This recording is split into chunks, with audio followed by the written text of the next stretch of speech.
The thing is, I'm looking for a songwriter more than I am a song.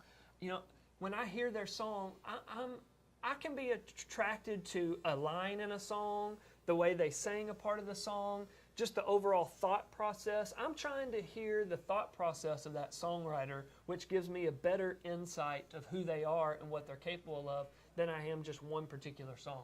You know, if I lots of times may hear a song and go, oh yeah, hey, that's good. I'm interested in hearing some more. But work ethic is really a big part of that. He came from, you know, he played sports in high school and in college, and you know, that built a work ethic in him, but he was also an entrepreneur and built companies on his own before he was a songwriter.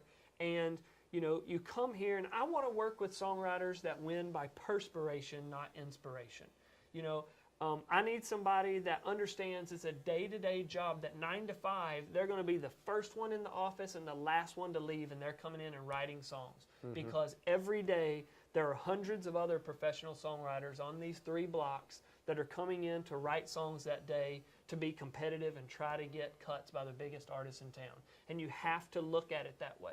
If you look at it as a hobby, or you look at it as, well, I'm only going to write when I'm inspired, and maybe that's once a week or twice a month, you know, you're simply not going to be competitive on the level that it will take for you to get 10 cuts a year, 20 cuts a year, 30, 40 cuts a year, and inevitably compete for a Writer of the Year at BMI or ASCAP. You know, I think it goes back to, part of it is networking, in the sense that, you know, that